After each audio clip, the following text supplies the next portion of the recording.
खरातुम एक जमाने में काली नदी के किनारे बसा एक शांत गांव था। जिंदगी सीधी सादी थी, नेचर के साथ एकदम घुल मिलकर। लेकिन फिर खरातुम पर एक बेचैनी का साया मंडराने लगा। रात में अजीब सीटियां गूंजती थीं, ऐसी जो किसी जाने पहचाने जानवर की नहीं थीं।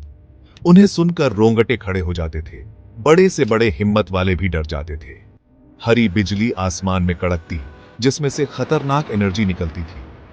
गांव के बड़े बुजुर्ग भूली बिसरी बुराइयों की बातें करते, सबसे बुरे का डर सता रहा था।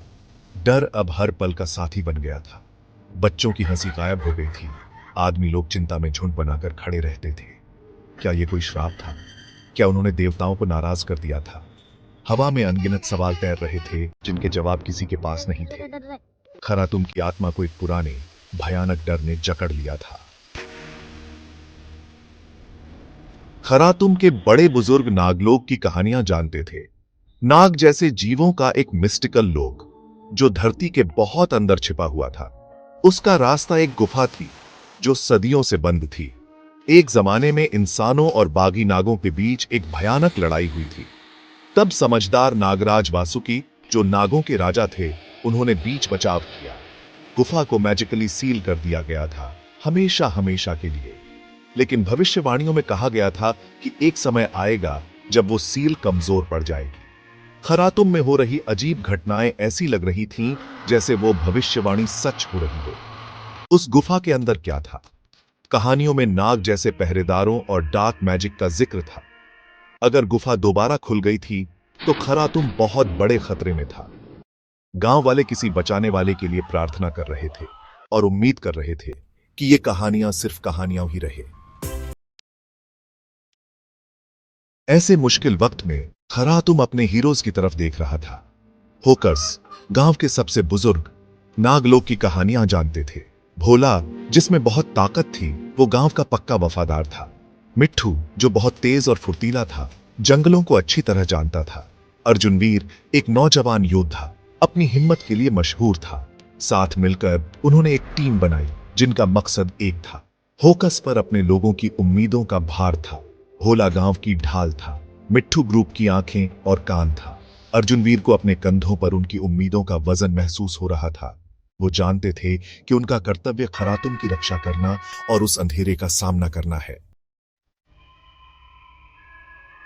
होकस ने उनके सबसे बुरे डर को सच बताया। नागलोक की गुफा फिर से खुल गई थी। अर्जुनवीर, भोला और मिट्ठू ने गंभीर होकर हामी भरी। उनका क्वेस्ट शुरू हुआ, एक सफर अंधेरे की ओर।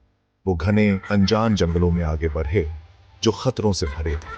रास्ता घुमावदार था, जैसे उन्हें आगे बढ़ने से रोक रहा हो। रास्ते में अजीब धुंध और मैजिकल जाल बिछे हुए थे। मिट्ठू की तेज नजरों ने सही समय पर मायावी भ्रमों को देख लिया।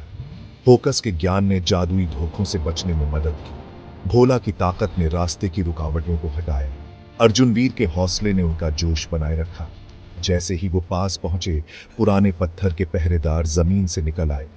भोला ने अपनी ताकत से उनका सामना किया। नाग आत्माओं ने परछाइयों से हमला किया। अर्जुनवीर की तलवार ने उनके भूतिया जहरीले दांतों को रोक दिया। हर चुनौती ने उनकी हिम्मत और हुनर की कड़ी परीक्षा ली। कई दिनों के सफर के बाद उन्हें नागलोक का दरवाजा मिला। एक वीरान पहाड़ में एक बड़ा सा खुला मुंह, जिसमें से खतरनाक एनर्जी निकल रही थी। एक आकृति बाहर निकली, लंबी और दुबली पतली, जिसकी आंखें लाल रोशनी से जल रही थीं। ये था नागतांत्रिक काल भैरव, उस पुराने जादूगर का वंशज। उसने नागलोक की शक्ति को दुनिया पर छोड़ने की साजिश रची थी। खरातुम सबसे पहले गिरेगा, उसने ऐलान किया। लड़ाई भयानक तेजी से शुरू हो गई। काल भैरव ने परछाई जैसे नाग योद्धाओं को बुलाया। अर्जुनवीर ने उससे सीधा मुकाबला किया। उसकी तलवार चांदी की तरह चमक रही थी। भोला उन भूतिया नागों पर टूट पड़ा, उन्हें कुचलते हुए। मिट्ठू हमलों से बचता हुआ एकदम निशाने पर घातक तीर चला रहा था। होकस रक्षा मंत्र पायच रहे थे, उन्हें काले जादू से बचाते हुए।